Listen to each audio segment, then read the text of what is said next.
West Metro Fire, what's the address of the emergency? Yes, the house across the street is on fire. Sounds like they're trying to get to somebody inside. Okay, if you can tell them, do not re-enter the house, okay? Engine 10, Engine 8.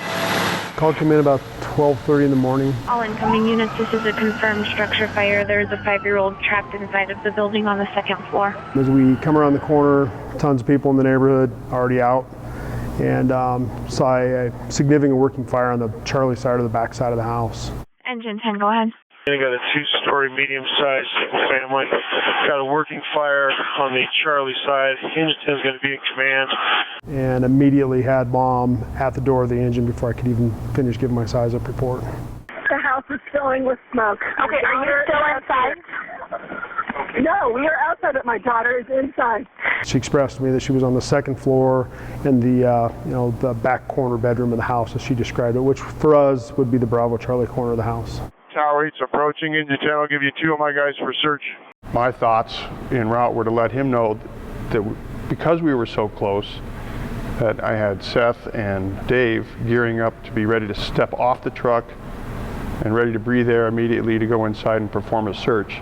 While en route, we were listening to the radio traffic, and they updated that there was somebody trapped, a 5-year-old trapped, and so we knew we were going to get ready and go to work. En route, I was getting everything ready. I had everything ready to go. I had my mask on, had all my gear buttoned up, I had my radio on, turned on. I even had my TIC camera turned on. I had my air bottle turned on before I got out of the truck, so that all I had to do was click my regulator in. The kitchen window and the patio door had already failed, and saw there was a large amount of fire inside. At that point, I figured the best thing to do, knowing that I had Company 8 very close behind me, was to take the fire away from the victim as much as possible, make it more tenable for her inside and more tenable for the crews to actually effect a rescue. It boils down to that we had great intelligence from the mom to Lieutenant Warren where that person was, so it just expedited the whole process. As we pulled up, the fire was on Dave's side of the truck, so as I hopped off, I grabbed the set of irons and I was ready to go right behind him. And I turned around to make sure my partner Seth was right behind me, and he was. We went in the door. We weren't able to see anything. The smoke was banked down to the floor. Upon entry, I could hear the little girl and I could hear Dave calling out to try to get her attention. Dave made the top of the stairs, made it into the room. I called out fire department and I heard her crying and screaming.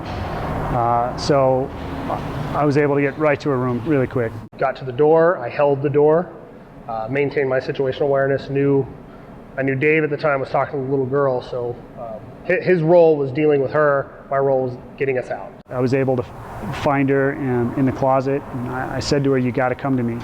And she said, "I can't, I'm too scared." I said, "I know you are, sweetie, but you have to come to my flashlight." And that's when I saw her. Well, I didn't actually see her, I felt her. I was reaching and I felt her. And she grabbed me and then I grabbed her. And at that point, I had actually lost my situational awareness. I didn't know where the door to the room was.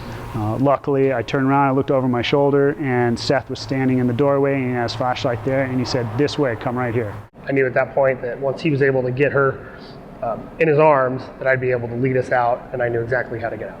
Seth guided me back down the hallway and down the stairs. By the time we got back down to the main level, the living area and the kitchen level, the smoke had gotten better. It had risen up enough where we could see the actual staircase and the front door, and then we went out the front door with the girl and handed her off to somebody else.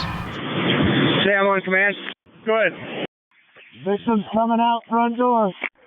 The little girl was rescued and the fire was put out quickly, and it kind of played out like a training scenario like we've done over multiple times. What I've been training for the last 20 years of my life, looking for a victim. That's what we do all the time. So the training absolutely kicked in, and we did what we were supposed to do, and it worked the way it was supposed to work. You can do it, you're almost there. How you doing? Thumbs up, we got a thumbs up.